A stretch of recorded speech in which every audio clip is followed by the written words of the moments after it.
Hi everyone, welcome to a new episode on V-Test Drive. Today we have an SUV, not any kind of SUV, we have a Range Rover Velar. This is the D180, meaning that it is a 2-liter turbocharged diesel engine. Now today I'm gonna focus on taking you a tour of the Range Rover Velar. We're gonna focus more on multimedia and tech, because this is where this vehicle really shines. Now I'm gonna give you guys a little bit of an outdoor tour of what this vehicle is. It is beautiful, it looks fantastic. I mean, it is the most aerodynamic Range Rover ever made. I mean, you have these amazing 20-inch rims from the factory. This is the R-Dynamic. I mean, beautiful blacked out rims. I love blacked out rims. The beautiful R-Dynamic badge. I mean, the following slopes, the lines, everything is so beautiful. But my favorite part, it's these pop-out handles. Press on the button, they pop out, ready for you to actuate and open the door. You're done, you close them, you just press on the button, slip right in, your mirror folds in. Gives it a super sleek, beautiful look. And now let's move a little bit back towards the rear of the vehicle where everything gets completed super well. The lights LED continue on the side of the car, kind of like the front. They have a gorgeous design as well. Blacked out badges. This color combination is all blacked out. Looks super slick on this vehicle. I'm loving that. As you notice, this being an SUV, you should have a rear wiper. Where is it? Aha! It's hidden right back there under the spoiler, which gives it such a clean look. And then once again, the Range Rover badges follow along. You get a hitch from the factory because this vehicle has a towing capacity of 5,500 pounds, which is pretty much the weight of the vehicle itself. But overall, it's as you would expect it to be. Power boot, up and down. Your backup camera is tucked in right under here. I mean, everything else, if you look at the vehicle, is what you would come to expect from a luxury Land Rover Range Rover model. But like I said, where this vehicle really shines, it's its infotainment system, its interior, and its tech. Let's take you on a tour of that right now. All right, so welcome to the interior of the Range Rover Velar. Now I gotta say, this is where this car absolutely shines. There's not one piece of this interior that I do not find is expertly crafted. I mean, this isn't like your conventional SUV or conventional car where you have buttons for your climate control, for your radio system. There is no buttons here. There is 2 wheels that control pretty much a few functions of the vehicle. We'll get into that. And there's one nice, beautiful little knob here for your volume. That is it. I mean, can you believe that this is the gear lever? Yeah, you select your gears with this little thing. And a neat little feature is if you power off your car, it swoops in like the door handles. I mean, there's so much attention to details in this interior as well as this exterior that this car is extremely quirky when it does come to that. But let me direct your attention to the infotainment system. It is insane, full of possibilities, extremely customizable. You have a total of 3 big screens in this vehicle, 3 high-definition screens, must I add. You have your instrument cluster, you have your, we can say, infotainment system, and then you have the rest of the vehicle's command center, as we might call it. So I'm not going to focus too much on the top screen. It is like most vehicles on the market. You have your home button where you can select different types of features, your navigation, your phone, your media. This has Apple CarPlay, Android Auto, Bluetooth connectivity, as you would expect. It has navigation because this car is a Wi-Fi hotspot as well. You have your backup camera. This basically controls your climate. You have your seat functions. This car comes equipped standard only with heated seats. You can equip it further on with massaging seats, air conditioned seats. List goes on a little bit. You have your vehicle information with your different types of driving mode, from dynamic program, which makes the car handle pretty impressively. We're going to take a look at that into the test drive later. You have an economical mode where we'll further improve your gas mileage, as if this car wasn't gas efficient enough. And then you have the comfort program, which is the program that you put in for daily drivability. It really dampens the suspensions, makes them a little bit softer, much more comfy. The throttle response is a little bit less aggressive. Your steering wheel is looser, etc. Then you have the other interesting modes: grass, gravel, snow.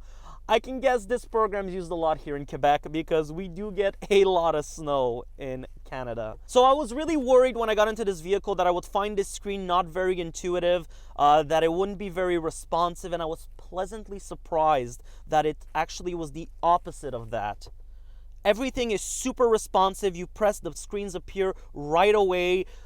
Very easy to use as well. I mean, you don't have any haptic feedback, which is the only criticism I would have. And then the other little features is these jog wheels right here that actually the screen inside switches when you select different types of modes, which is really cool. You go in seat heating, you can see your level of heating. Like I said, really cool little attention to details a little bit everywhere in this interior cabin. And as for the rest, it is exactly as you would expect from a luxury SUV. There is not one single material that I feel is off in this car. Everything complements each other super well. From the gorgeous brushed aluminum to the beautiful frameless rear view mirror to the wonderful, gigantic, actually might I add, moonroof. The vehicle seems a little bit bigger from the inside of the cabin than it reality really is. You feel pretty high up, but I mean everything is super well placed, very comfortable. I say let's take this diesel out on a test drive and see how it is for daily drivability. Let's go. All right, so the first thing I'm gonna do is that I'm gonna put the vehicle into comfort mode. I believe this is the everyday driving mode that the owner keeps it in. So I want to experience this car kind of the same way that he experiences it. Up to now, I gotta say, the car does feel kind of big. You feel very high up in there. It feels more of a Jeep than it does of an SUV, but I am still quite surprised by the exterior dimensions. This car is not that big. It just kind of feels big. All right, so one awesome feature that comes standard with this car is the Land Rover InConnect. What is that? Essentially, it's an app on your smartphone which pretty much controls your car.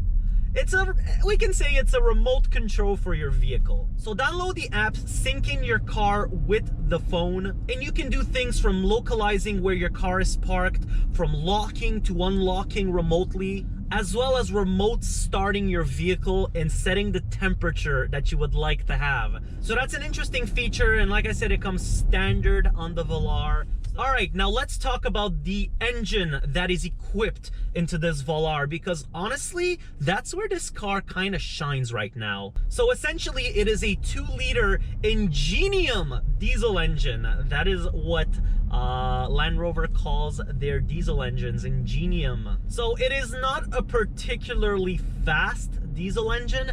It only develops 180 horsepower at 4,000 RPM. Now that really doesn't seem like a lot, but where this picks up is its torque figures. The torque is rated at 317 pound-feet, but it goes as low as 1,500 RPM. This is one torquey vehicle. Not very fast. Again, I gotta specify, this is not a fast car by any means. So we have a nice straight curve coming. Let's floor it. It's not very fast. It's torquey, but it's not very fast. And we're at 100.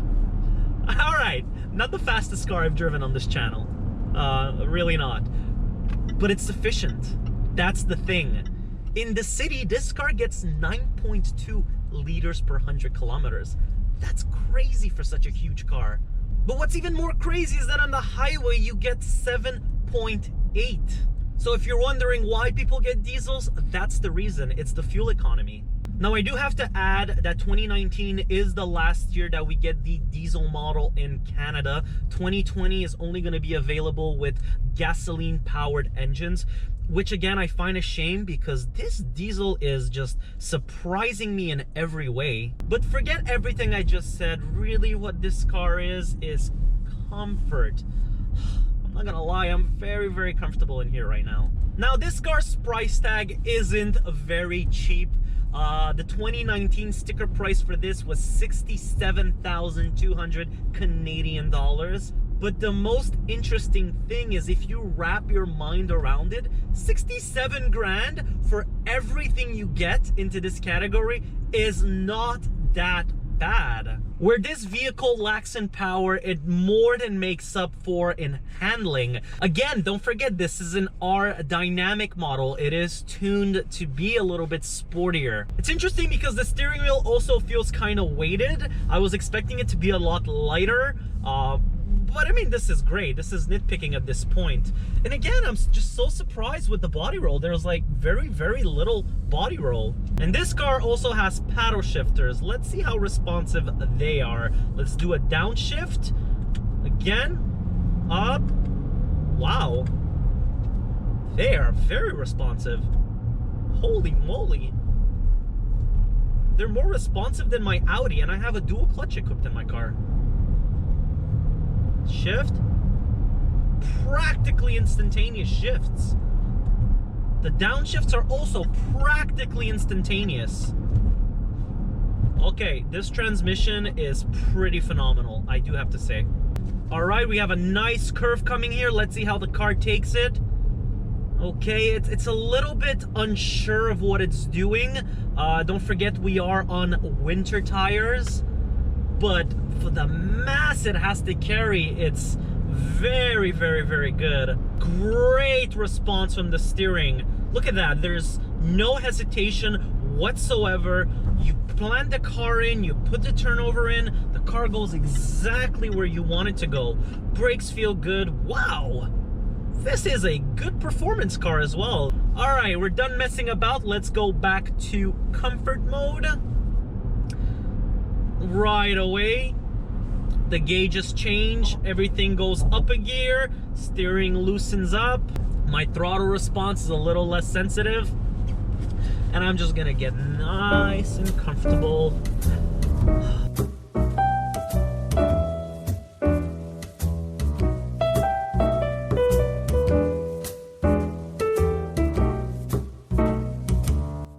So what are my thoughts on the Range Rover Velar? First and main word that pops into my head is luxury. Second is comfort. Luxury, comfort. This is the definition of this car.